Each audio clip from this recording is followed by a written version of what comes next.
Ahojte, volám sa Habsbook a vítam vás pri dnešnom videu. Dnes budem recenzovať knihu Čo učky nevidia. A chcel by som vám poďakovať za to, že sme prekonali metu 100 odberateľov. Áno, je to neuveriteľné, život ide ďalej a dúfam, že raz dosiahneme na 1000. Kniha je o dvoch chlapcoch, ktorí radi vystrájajú. V škole spolu sedia v jednej lavici. No a tú školu poznajú veľmi dobre. Ale v knihe sa začnú aj kopiť problémy, keď jeden z nich rozbije riaditeľovi nos. Áno, riaditeľovi. Poďme si teda prečítať niečo z tejto knihy. Do školy chodím, lebo tam mám mamu. Niekto má mamu predavačku, niekto úradničku, iný športovkyňu. Jožova mamka je dokonca riaditeľkou nejakej firmy. Moja mama je učiteľka. Teda nielen moja, ale aj Števova. Obe pracujú v tej istej škole, kam my dvaja chodíme do druhej triedy. Obe učia tretiakov, ale moja mama má Ačku a Števova Cčku. A že sa naše mamy kamošia, so Števom sa poznáme úplne od malička. Števo je rovnako ako ja jedináčik a rovnako ako mne mu to nevadí. Niekedy si vravievame, že by bolo super, keby sme boli bratia.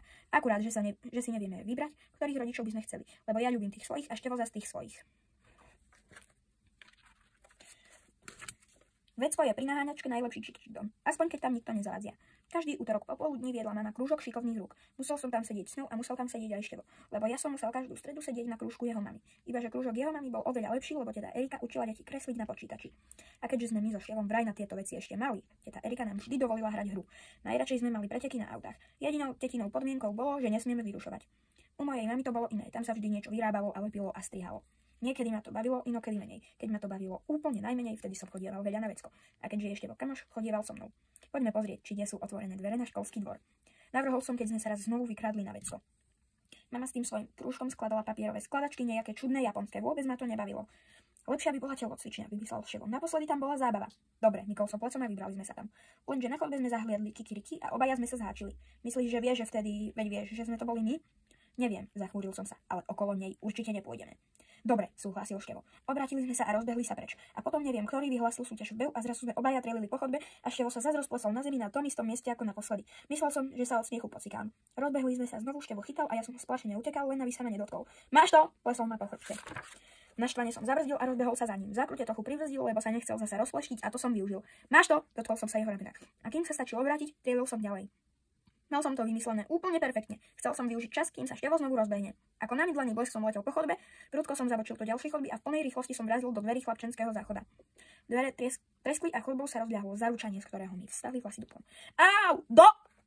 Dvere sa mi zabuchli pred nosom. Nechápavo som ich znovu otvoril a vošiel dovnútra. A tam šok.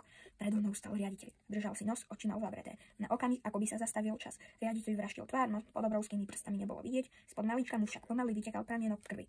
Neviem prečo, ale všimol som si jeho husté obočie a jeden chlop, ktorý mu z obočia vytrčal, ako by tam nepatril. Sivý chlop. A potom medveď tie oči otvoril. Na záver sa stanú hrdinami. Ak chcete vedieť ako, tak si samozrejme prečítajte túto knihu. A aby som nezabudol, komentovaním tohoto videa sa zapojíte do súťaže o vlastnoručne vyrobenú záložku s ľubovoľným obrázkom. Budem ho kresliť ja, záložka bude tiež vyrobená mnou a výherné komentáre budú 3. Keď budete mať komentár a zároveň olajkujete toto video, budete mať väčšiu šancu na výhru.